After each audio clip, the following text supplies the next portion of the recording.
J'ai explosé en larmes au jour 23. Pas de tristesse, non. C'était autre chose. J'étais assis sur mon balcon à 6 heures du matin, mon café fumant entre les mains, et je venais de terminer ma méditation quotidienne quand ça m'a frappé comme un tsunami silencieux. Pour la première fois de ma vie d'adulte, j'avais passé une semaine entière sans cette boule d'anxiété permanente dans le ventre. Tu sais, ce truc qui te réveille à 3 heures du matin et qui te murmure toutes tes peurs en boucle, il avait disparu. Et ce qui est dingue, c'est que ma vie n'avait pas changé. Mon boulot stressant, toujours là.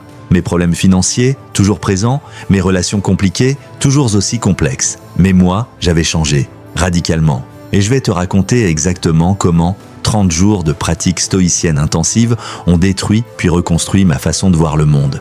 Parce que ce qui s'est passé au jour 28, ce moment précis où j'ai compris le vrai secret que les stoïciens cachaient depuis 2000 ans, ça a tout changé. Et je te promets, ça va te surprendre. Tout a démarré un mardi soir complètement banal. J'étais dans ma cuisine, en train de préparer un énième dîner devant YouTube, quand je suis tombé sur une vidéo sur Marc Aurèle, l'empereur, philosophe, celui qui a écrit ses pensées pendant qu'il menait des guerres aux frontières de l'Empire romain. Et il y avait cette citation qui m'a foutu une claque mentale. Si tu es affligé par quelque chose d'extérieur, la douleur n'est pas due à la chose elle-même, mais à ton jugement de celle-ci. Et tu as le pouvoir de retirer ce jugement maintenant. J'ai relu cette phrase 10 fois, parce qu'elle venait de mettre le doigt sur mon problème fondamental. Je passais ma vie à être la victime de mes circonstances. Mon réveil qui sonne trop tôt me gâchait la journée. Un email désagréable me mettait en rage pour 3 heures. Un regard de travers dans le métro me faisait ruminer pendant des heures. J'étais comme un bateau sans gouvernail, ballotté par chaque vague.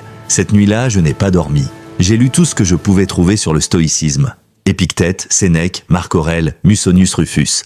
Et j'ai pris une décision radicale. Pendant 30 jours, j'allais vivre comme un stoïcien antique. Pas juste lire des citations inspirantes sur Instagram. Vraiment appliquer leurs exercices quotidiens, leurs pratiques mentales, leur discipline.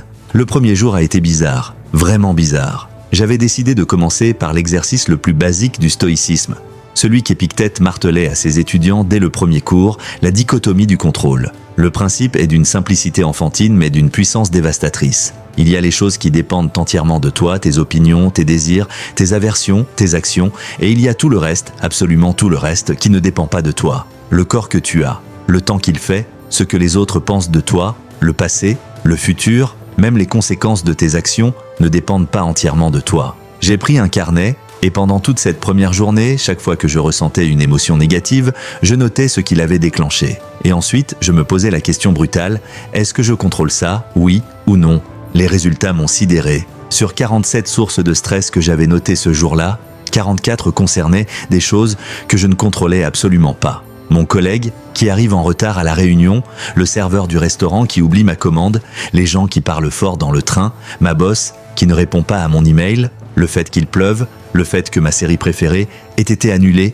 44 fois dans une seule journée, j'avais gaspillé mon énergie émotionnelle sur des choses totalement hors de mon contrôle. C'était comme essayer de faire tomber la pluie en levant le poing vers le ciel. Complètement absurde, mais surtout épuisant. Voilà pourquoi j'étais constamment vidé en fin de journée. Je me battais contre des moulins à vent invisibles du matin au soir. Mais voici ce qui m'a vraiment retourné le cerveau. Ce n'est pas juste une question de lâcher prise comme on l'entend dans le développement personnel moderne.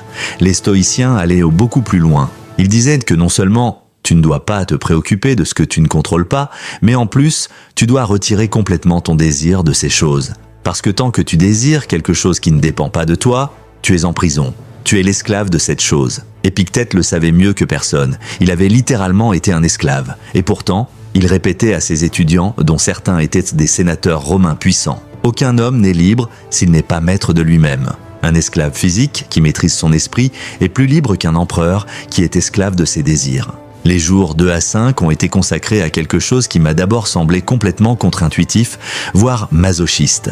La visualisation négative. Les Romains l'appelaient la premeditatio malorum. En gros, chaque matin, avant même de prendre mon café, je m'asseyais et j'imaginais en détail tout ce qui pouvait mal se passer dans ma journée.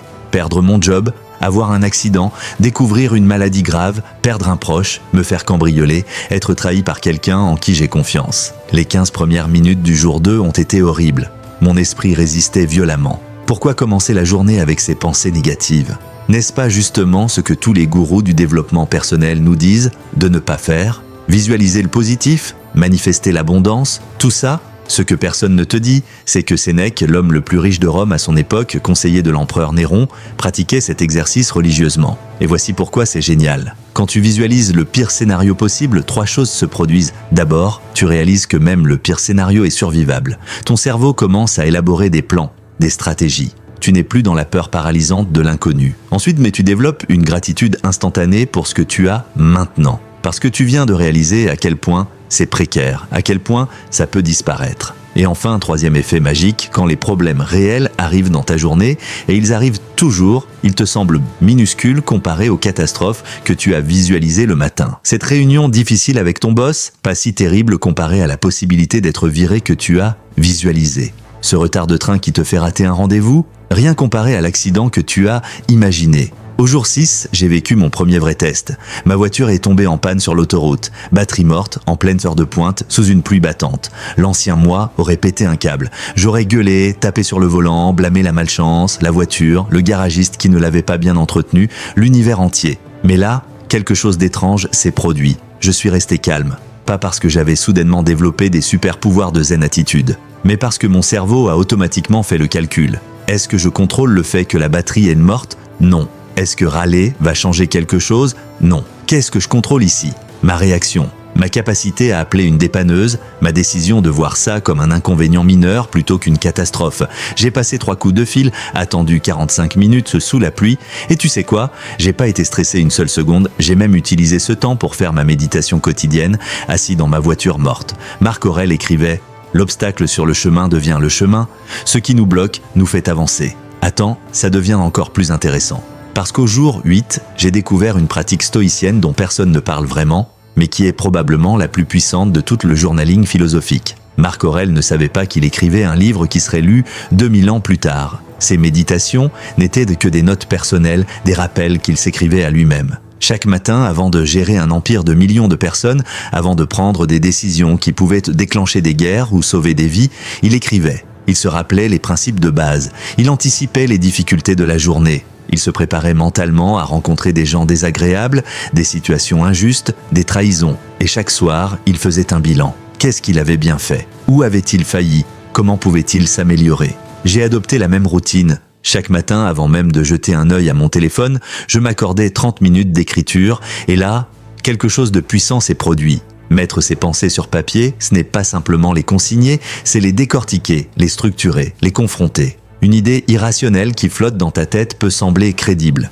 Mais une fois couché noir sur blanc, relue avec un minimum de recul, son absurdité saute aux yeux. Je me surprenais à écrire des phrases comme « Je suis nul, je rate tout ». Puis en relisant, je me rappelais « Attends, hier, j'ai mené à bien 3 projets, j'ai soutenu un ami, j'ai respecté mes engagements. » Cette pensée n'était pas vraie. C'était juste mon cerveau qui s'emballait dans un scénario catastrophiste. Les stoïciens appelaient en ça des impressions ou fantasiers. Ce sont les réactions spontanées de l'esprit face aux événements. Et leur discipline centrale consistait à ne jamais accepter une impression sans l'interroger, à remettre en question chaque pensée automatique.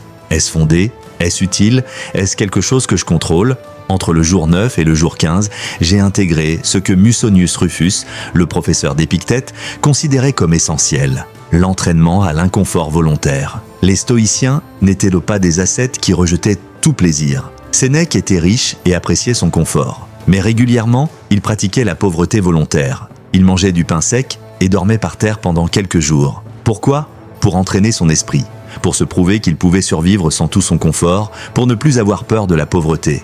Parce que la peur de perdre quelque chose te rend esclave de cette chose. Si tu as peur de perdre ta richesse, tu n'es pas libre, tu es prisonnier de ton argent. Si tu as peur de perdre ton statut social, tu es esclave de l'opinion des autres. J'ai commencé mes expériences d'inconfort. Douche glacée chaque matin pendant 7 jours. Et je ne parle pas de douche fraîche, je parle de 5 minutes sous l'eau la plus froide possible, celle qui te coupe le souffle et te fait questionner toutes tes décisions de vie. Les 2 premières fois ont été un enfer. Mon corps hurlait, mon esprit cherchait toutes les excuses pour arrêter. Mais au bout du 3e jour, quelque chose a changé. J'ai arrêté de lutter contre le froid, je l'ai accepté. J'ai observé les sensations sans jugement. Et bizarrement, ça a arrêté d'être horrible. C'est juste devenu du froid, une sensation neutre que mon esprit avait décidé de catégoriser comme mauvaise, mais qui en réalité n'était ni bonne ni mauvaise. Elle était juste là. J'ai sauté un repas par jour pendant 3 jours, dormi sur le sol dur pendant 2 nuits, marcher 10 km sous la pluie sans parapluie, et après chaque exercice, je me sentais invincible. Pas physiquement, évidemment, mais mentalement. Mon cerveau avait compris un message crucial. Tu peux supporter beaucoup plus que tu ne le penses. Mais là où ça devient vraiment profond, c'est au jour 16e quand j'ai vraiment intégré le concept de memento mori. Souviens-toi que tu vas mourir. Les stoïciens étaient obsédés par la mort. Pas de façon morbide, mais de façon pratique. Ils portaient des bagues gravées de crâne. Ils avaient des esclaves dont le seul job était de leur murmurer « memento mori » pendant les moments de triomphe. Pourquoi cette fixation? Parce que la conscience de la mort est le meilleur antidote contre les futilités de la vie. Quand tu réalises vraiment, pas intellectuellement mais viscéralement, que tu peux mourir aujourd'hui, demain, dans une heure, tout change. Ces disputes mesquines avec tes proches, ridicules, ce besoin de validation sur les réseaux sociaux, pathétique, cette rancune que tu entretiens depuis des années, insignifiante. J'ai fait un exercice radical ce jour-là. J'ai écrit ma propre oraison funèbre, comme si je mourais ce soir. Et j'ai dû me poser la question, est-ce que je suis fier de la vie que j'ai vécue jusqu'ici? Est-ce que j'ai aimé les bonnes personnes? Est-ce que j'ai fait les choses qui comptaient vraiment? Les réponses m'ont dévasté. Non, je n'avais pas dit « je t'aime » assez souvent. Non, je n'avais pas pris assez de risques sur les choses qui comptaient vraiment. Non, je n'avais pas passé assez de temps avec les gens importants. J'avais gaspillé des années sur des conneries insignifiantes, sur des peurs imaginaires, sur la procrastination, sur le confort. Cette prise de conscience a été le vrai tournant. À partir de ce jour, j'ai commencé à me demander avant chaque décision. Si je savais que c'est mon dernier jour, est-ce que je ferais ça? Et 80% du temps, la réponse était non. Alors j'arrêtais de le faire. Les jours 17 à 20 ont été consacrés à quelque chose qui me terrifiait. Affronter mes peurs sociales. Parce que le stoïcisme n'est pas juste une philosophie de contemplation solitaire. C'est une philosophie d'action. Épictète disait, d'abord, décide qui tu veux être. Ensuite, fais ce que tu dois faire. Simple mais brutal. Combien d'entre nous savons qui on veut être, mais on ne fait pas ce qu'il faut pour le devenir? J'avais identifié une de mes peurs majeures, la peur du jugement, du rejet social, de dire ce que je pense vraiment. Alors j'ai fait des exercices volontaires de rejet. J'ai demandé une réduction absurde dans un magasin sachant qu'on me dirait non. J'ai partagé une opinion impopulaire en réunion. J'ai appelé une personne que j'admirais pour lui demander un conseil, risquant le rejet. Et devine quoi? La plupart du temps, les gens étaient cool. Mais même quand ils ne l'étaient pas, même quand j'essuyais un refus, ça ne me détruisait pas. Parce que j'avais appliqué la dichotomie du contrôle. Je contrôlais ma demande, mon action, je ne contrôlais pas leur réponse. Leur non ne disait rien sur ma valeur. Ils disaient juste qu'ils avaient dit non.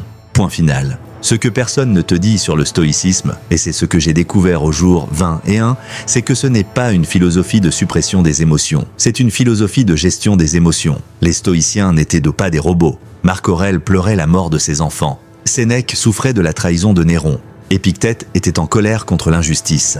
Mais il ne laissait pas ses émotions les contrôler. Il les observait, les reconnaissait, les acceptait, puis les laissait passer.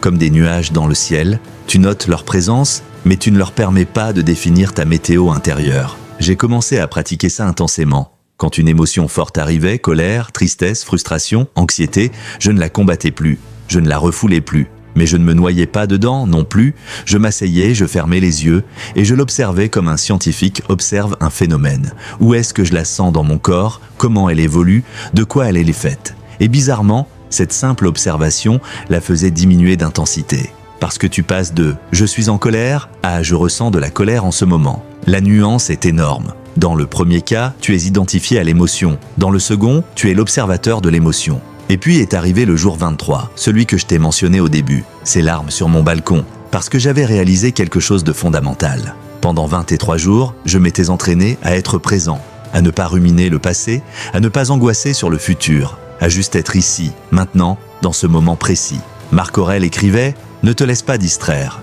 contente-toi de l'instant présent ». Ça semble simple, mais c'est révolutionnaire parce que 99% de notre souffrance mentale vient soit du passé, soit du futur. Les regrets, les rancunes, les « et si j'avais fait différemment ?» ou alors les anxiétés, les « et si ça se passe mal ?» les peurs de choses qui ne sont jamais arrivées et n'arriveront probablement jamais. Mais le présent, le moment présent, est presque toujours supportable. Là maintenant, en train de lire ces mots, est-ce que tu souffres ? Non, probablement pas. C'est quand ton esprit s'échappe vers hier ou demain que la souffrance commence. Donc ce matin-là sur mon balcon, j'ai réalisé que pour la première fois, j'étais vraiment présent. Je sentais le vent sur ma peau, j'entendais les oiseaux, je goûtais mon café, je voyais le lever du soleil et il n'y avait aucune pensée parasite, aucune anxiété sur les emails que j'allais recevoir, aucun regret sur ce que j'avais dit la veille. Juste ça, ce moment, cette perfection simple. Et c'est ça qui m'a fait pleurer, la beauté de cette présence totale. Sénèque écrivait « Toute la vie est dans l'instant présent. Le reste est soit mort, soit incertain ». J'avais enfin compris ce qu'il voulait dire. Les jours 24 à 27 ont été consacrés à l'amor fati, l'amour du destin. C'est probablement le concept stoïcien le plus radical et le plus difficile à accepter. Marc Aurèle disait « N'espère pas que les événements arrivent comme tu le souhaites, mais souhaite que les événements arrivent comme ils arrivent et tu vivras sereinement. » En gros, non seulement tu acceptes ce qui t'arrive, mais tu l'aimes. Tu embrasses ton destin, quel qu'il soit, pas dans une attitude passive de résignation, mais dans une attitude active de transformation. Chaque obstacle devient une opportunité. Chaque échec devient un professeur. Chaque douleur devient un entraînement pour ton esprit. J'ai testé ça sur quelque chose de concret. J'attendais une réponse importante pour un projet qui me tenait à cœur, une opportunité de carrière énorme. J'avais passé 3 entretiens, et au jour 25, j'ai reçu le refus. L'ancien moi aurait été détruit pendant une semaine. Mais là, j'ai appliqué l'amor fati. Ok, ça c'est arrivé. Je ne peux pas le changer. Mais qu'est-ce que je peux apprendre? Qu'est-ce que cette situation m'enseigne? Et surtout, comment puis-je utiliser ça pour devenir meilleur? En creusant, j'ai réalisé que ce refus me libérait du temps pour un autre projet que j'avais mis de côté. Que l'entreprise en question avait peut-être une culture qui ne m'aurait pas convenu. Que j'avais besoin d'améliorer certaines compétences avant d'être vraiment prêt pour ce genre de poste. Le refus devenait un cadeau déguisé. Mais même si je n'avais trouvé aucune leçon positive, même si c'était juste de la malchance pure, l'amor fati m'invitait quand même à accepter et embrasser cette réalité. Parce que résister à ce qui est déjà arrivé est la définition même de la souffrance. C'est comme se battre contre un mur de béton. Le mur ne bougera pas. Tu vas juste te faire mal. Le jour 28 a été le jour de la grande révélation, celle que je t'ai promise. J'étais en train de relire mes notes des 27 jours précédents quand ça m'a frappé. Le vrai secret du stoïcisme n'est pas ce qu'on croit. Ce n'est pas la résilience, ce n'est pas la discipline, ce n'est même pas la paix intérieure. C'est la liberté, la vraie liberté. Pas la liberté de faire ce que tu veux, mais la liberté de ne pas être contrôlé par tes désirs, tes peurs, tes émotions, les opinions des autres, les circonstances extérieures. Épictète le martelait sans cesse, aucun homme n'est libre s'il n'est pas maître de lui-même. Pendant 28 jours, je m'étais entraîné à devenir maître de mon esprit, à reprendre le contrôle du gouvernail, et cette liberté intérieure, c'est le bien le plus précieux qu'un être humain peut posséder. Tu peux tout perdre, ta richesse, ton statut, ta santé, tes proches. Mais si tu gardes ta liberté intérieure, si tu restes maître de ton esprit, tu restes invincible. Les 2 derniers jours ont été une célébration. Pas une célébration festive avec champagne et confettis, mais une célébration silencieuse, profonde. J'avais tenu 30 jours complets de pratique intensive. Et j'étais transformé. Pas dans le sens où j'avais atteint l'illumination ou la perfection, mais dans le sens où j'avais des outils, des armes mentales. Face à n'importe quel défi, n'importe quelle difficulté, je savais maintenant comment réagir. Dichotomie du contrôle, visualisation négative, présence, amor fati, memento mori. Ces concepts n'étaient plus abstraits, ils étaient intégrés dans mes réflexes mentaux. Au jour 30, j'ai fait le bilan complet. Mon niveau d'anxiété avait chuté de façon spectaculaire. Pas parce que ma vie était plus facile, mais parce que je ne me battais plus contre la réalité. Je dormais mieux, plus de ruminations nocturnes. Je procrastinais beaucoup moins. Quand une tâche devait être faite, je la faisais sans négociation mentale épuisante. Mes relations s'étaient améliorées. J'étais moins réactif, moins sur la défensive, plus présent avec les gens. Je prenais des décisions plus rapidement parce que j'avais accepté que toute décision comporte des risques et que l'immobilité est souvent le plus grand risque. Mais surtout, j'avais développé cette liberté intérieure dont je parlais. Ce sentiment que quoi qu'il arrive, je vais gérer. Ce n'est pas de l'optimisme naïf, c'est de la confiance basée sur l'entraînement. Comme un boxeur qui a monté sur le ring des centaines de fois, il sait qu'il va prendre des coups, mais il sait aussi qu'il peut les encaisser et continuer. C'est exactement ça. La vie va continuer à me frapper. C'est garanti. Mais maintenant, je sais comment encaisser, comment me relever, comment transformer le coup en opportunité. Si tu me demandes quelle a été la pratique la plus difficile, je te dirais memento mori.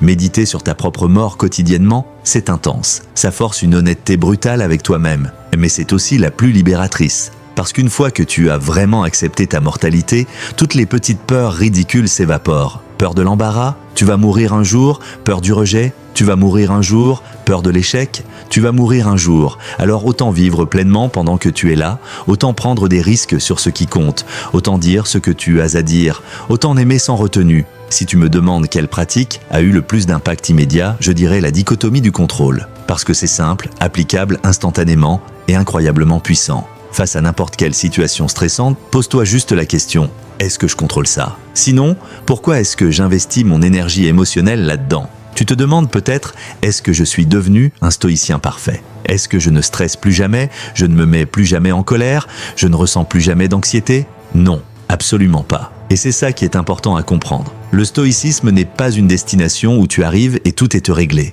C'est une pratique quotidienne, un entraînement constant. Marc Aurèle lui-même, après des décennies de pratique stoïcienne, continuait à s'écrire des rappels basiques dans son journal. Parce qu'on n'atteint jamais la perfection, on ne fait que s'améliorer progressivement, 2 pas en avant, 1 pas en arrière. Mais la tendance générale est à la hausse. Je fais encore des erreurs. Je réagis encore parfois de manière émotionnelle. Je me laisse encore parfois emporter par l'anxiété. Mais la différence maintenant, c'est que je le remarque beaucoup plus vite. Je peux me corriger en temps réel, je peux revenir au centre beaucoup plus rapidement. D'ailleurs, je suis vraiment curieux de savoir quelle partie de cette expérience résonne le plus avec toi. Est-ce la dichotomie du contrôle, l'entraînement à l'inconfort, la méditation sur la mort, ou peut-être quelque chose de complètement différent que tu aimerais explorer? Laisse un commentaire pour me le dire, parce que lire vos réflexions et vos propres expériences m'aide aussi à continuer mon chemin stoïcien. On est tous dans ce voyage ensemble.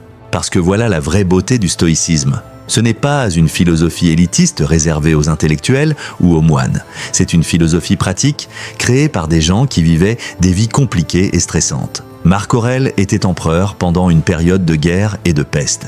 Épictète était un esclave. Sénèque était un homme d'affaires et politicien nageant dans les intrigues de la cour impériale. Ces mecs n'avaient pas le luxe de méditer dans des monastères paisibles. Ils devaient appliquer leurs principes au milieu du chaos, des responsabilités écrasantes, des dangers réels. Et c'est justement pour ça que ça marche. C'est une philosophie testée dans les conditions les plus extrêmes imaginables, et elle a tenu. Elle tient toujours 2000 ans plus tard. Alors est-ce que je vais continuer après ces 30 jours ? Évidemment. Parce que maintenant j'ai goûté à cette liberté intérieure et je ne peux plus revenir en arrière. C'est comme si on t'avait donné les clés d'une prison dans laquelle je vivais depuis des années sans même réaliser que j'étais enfermé. Comment revenir volontairement en cellule après avoir respiré l'air libre ? Impossible. La pratique stoïcienne est devenue aussi essentielle que me brosser les dents. Ce n'est plus un challenge de 30 jours. C'est ma nouvelle façon de vivre, mon nouveau système d'exploitation mentale.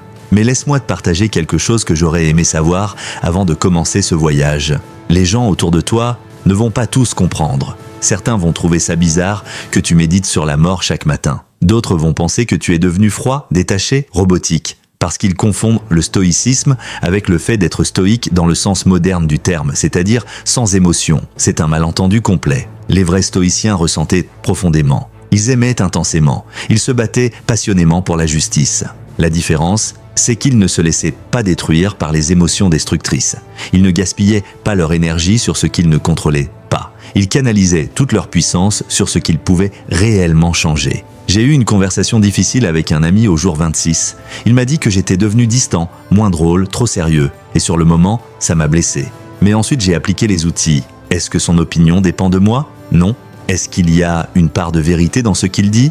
Peut-être. Est-ce que je peux ajuster mon comportement tout en gardant mes principes ? Oui.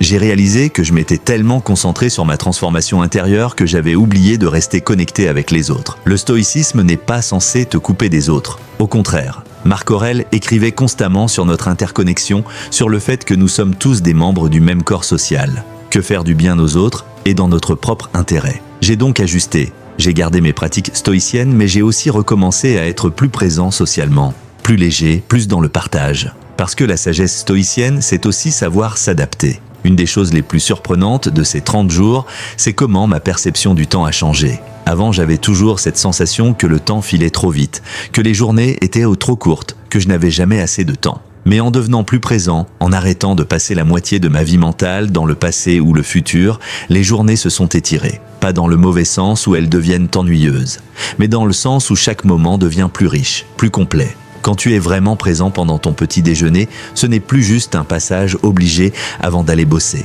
C'est une expérience. Les saveurs, les textures, la chaleur de la tasse dans tes mains, multipliées par toutes les activités de la journée, ça fait une différence énorme. Sénèque avait cette obsession avec le temps. Il écrivait « Ce n'est pas que nous ayons peu de temps, c'est que nous en perdons beaucoup. » Et il avait tellement raison. Avant ces 30 jours, je perdais des heures chaque jour, à scroller sans but, à ruminer sur des conneries, à m'inquiéter de choses imaginaires, à remettre au lendemain, à me plaindre. Maintenant, je ne dis pas que j'utilise chaque seconde de manière productive. Ça serait épuisant et contre-productif. Mais je ne perds plus mon temps. Quand je me repose vraiment. Quand je travaille vraiment. Quand je suis avec quelqu'un, je suis vraiment avec cette personne. C'est ça la vraie richesse. Pas l'argent, pas le statut, mais le temps bien vécu.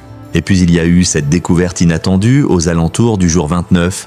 J'ai commencé à voir des opportunités partout. Pas des opportunités business ou financières, des opportunités de pratiquer la vertu stoïcienne. Quelqu'un me coupe dans la file au supermarché? Opportunité de pratiquer la patience et de rappeler que je ne contrôle pas le comportement des autres. Mon projet se fait refuser? Opportunité de pratiquer l'amor fati et de chercher ce que je peux apprendre. Une critique blessante? Opportunité d'examiner si elle contient une part de vérité que je peux utiliser pour m'améliorer. Le monde n'avait pas changé. Il était toujours rempli des mêmes défis, des mêmes frustrations, des mêmes obstacles. Mais ma façon de les percevoir avait radicalement changé.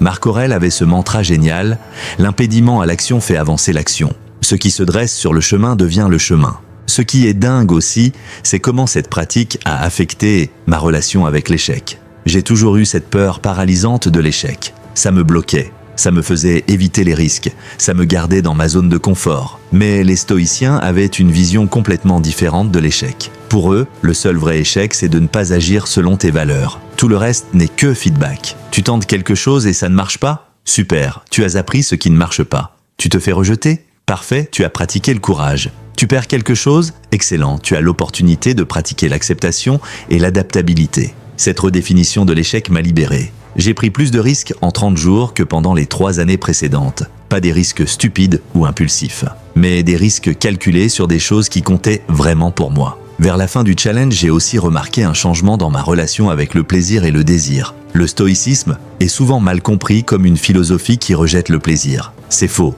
Les stoïciens n'étaient pas contre le plaisir. Ils étaient contre l'attachement au plaisir, contre l'idée que ton bonheur dépend du plaisir. Épictète aimait probablement un bon repas autant que n'importe qui. La différence, c'est qu'il ne souffrait pas s'il n'avait que du pain et de l'eau. Il appréciait le bon repas quand il l'avait, mais il n'en dépendait pas. C'est cette indépendance que j'ai commencé à cultiver. J'apprécie toujours les bonnes choses de la vie, mais je ne m'effondre plus quand je ne les ai pas. Mon bien-être ne dépend plus des circonstances extérieures. C'est une forteresse intérieure qui reste stable peu importe ce qui se passe dehors. Il y a aussi eu ce moment révélateur au jour 27 où j'ai réalisé que le stoïcisme m'avait rendu plus courageux. Pas le courage physique de sauter d'un avion ou de combattre un ours, mais le courage moral. Le courage de dire la vérité même quand c'est inconfortable. Le courage d'admettre mes erreurs. Le courage de fixer des limites. Le courage de poursuivre mes vrais objectifs plutôt que ceux que la société m'impose.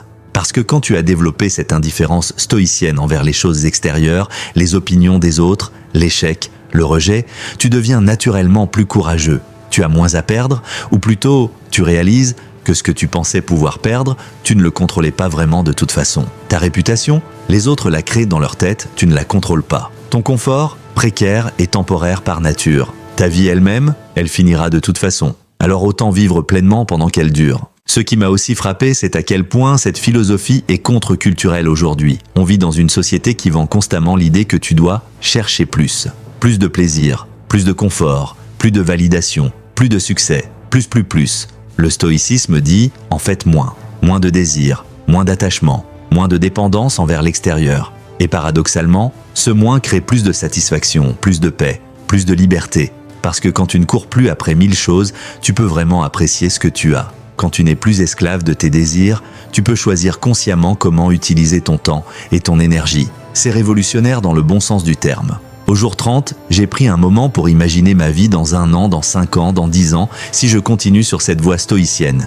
Et l'image qui m'est venue était puissante. Je me voyais comme quelqu'un qui n'est plus ballotté par la vie. Quelqu'un qui choisit consciemment sa direction. Quelqu'un qui reste calme dans la tempête. Quelqu'un qui transforme les obstacles en opportunités. Quelqu'un qui vit selon ses valeurs plutôt que selon les attentes des autres. Quelqu'un qui était vraiment libre. Pas la fausse liberté de faire ce qu'on veut, mais la vraie liberté de ne pas être contrôlé par ce qu'on ne veut pas. Et le plus beau dans tout ça, c'est que cette transformation n'a pris que 30 jours. Enfin, que est relatif. C'était 30 jours intenses, 30 jours de pratique quotidienne rigoureuse, 30 jours à sortir constamment de ma zone de confort, 30 jours à challenger chaque pensée automatique, 30 jours à me confronter à mes peurs. Mais comparé à une vie entière d'anxiété, de stress, de réactivité émotionnelle, 30 jours, c'est rien. C'est un investissement ridicule pour un retour aussi massif. Si quelqu'un me disait qu'en investissant un mois de ma vie, je pouvais développer des outils qui me serviraient pour les 40 ou 50 années suivantes, j'aurais signé sans hésiter. Et c'est exactement ce que ces 30 jours m'ont donné. Maintenant, je vois ces pratiques comme un entraînement, comme aller à la salle de sport. Tu ne vas pas à la salle une fois et tu es musclé pour la vie. Tu dois y retourner régulièrement. Pareil avec le stoïcisme. Tu ne médites pas sur la dichotomie du contrôle une fois et c'est réglé. Tu dois la pratiquer quotidiennement parce que ton esprit, comme ton corps, a tendance à revenir à ses vieux schémas si tu ne l'entraînes pas activement. La différence, c'est qu'avec le corps, tu vois les résultats dans le miroir. Avec l'esprit, tu les sens dans ta paix intérieure, dans ta capacité à gérer le stress, dans ta liberté émotionnelle. Une dernière chose que je veux partager, et c'est peut-être la plus importante. Ces 30 jours m'ont appris que le bonheur n'est pas quelque chose que tu poursuis. C'est quelque chose qui émerge naturellement quand tu arrêtes de te battre contre la réalité, quand tu acceptes ce qui est, quand tu fais de ton mieux avec ce que tu as, quand tu vis selon tes valeurs, quand tu arrêtes de dépendre des choses extérieures pour ton bien-être. Les stoïciens appelaient ça le daimonia, pas le bonheur hédonique des plaisirs éphémères, mais le bonheur profond d'une vie bien vécue, d'une vie alignée avec la raison et la vertu. Marc Aurèle écrivait dans ses pensées « Très peu de choses sont nécessaires pour rendre une vie heureuse. Tout est à l'intérieur de toi dans ta façon de penser. » Ces 30 jours m'ont prouvé la vérité de cette phrase. Ma vie extérieure n'avait pas beaucoup changé. Même responsabilité, même problème pour la plupart, même environnement. Mais ma vie intérieure, complètement transformée. Et c'est ça qui compte vraiment. Parce que tu ne contrôles pas ton environnement extérieur. Mais tu peux, avec de la pratique et de la discipline, reprendre le contrôle de ton environnement intérieur. Et une fois que tu as fait ça, tu es invincible. Pas au sens où rien ne peut te blesser, mais au sens où rien ne peut te détruire. Tu peux être touché mais pas brisé, affecté mais pas contrôlé. Alors voilà où j'en suis, après 30 jours de stoïcisme intensif. Transformé mais conscient qu'il reste un long chemin. Équipé d'outils puissants mais sachant que je dois les affûter quotidiennement. Plus libre, mais comprenant que cette liberté demande une discipline constante. Et surtout, profondément reconnaissant. Reconnaissant envers ces philosophes morts depuis 2000 ans qui ont pris le temps d'écrire leurs pensées. Reconnaissant d'avoir eu le courage de commencer ce challenge. Reconnaissant pour chaque difficulté rencontrée pendant ces 30 jours parce que chacune était une opportunité de pratiquer. Comme Épictète le disait à ses étudiants, les difficultés sont ce qui montrent les hommes. Donc, quand une difficulté se présente, souviens-toi que le Dieu, comme un entraîneur, t'a mis face à un adversaire robuste. Pourquoi ? Pour que tu deviennes un champion olympique, et cela ne peut se faire sans sueur. Ces 30 jours ont été ma sueur, mon entraînement olympique de l'esprit. Et maintenant, le vrai test commence. Le test de maintenir ces pratiques à long terme. D'intégrer le stoïcisme non pas comme un challenge temporaire, mais comme une philosophie de vie permanente. De devenir, jour après jour, un peu plus sage, un peu plus libre, un peu plus résilient, parce que c'est ça le vrai voyage stoïcien. Ce n'est pas une destination qu'on atteint, c'est une direction qu'on choisit. Et je sais maintenant, avec certitude, que c'est la direction que je veux suivre pour le reste de ma vie. Tu te demandes si ça vaut le coup ? Si 30 jours peuvent vraiment faire une différence ? Je te le dis avec une conviction absolue, oui, 1000 fois oui. Mais ne me crois pas sur parole. Teste-le toi-même, parce que comme le disait Épictète, ne discute pas de ce qu'un bonhomme devrait être, sois-le.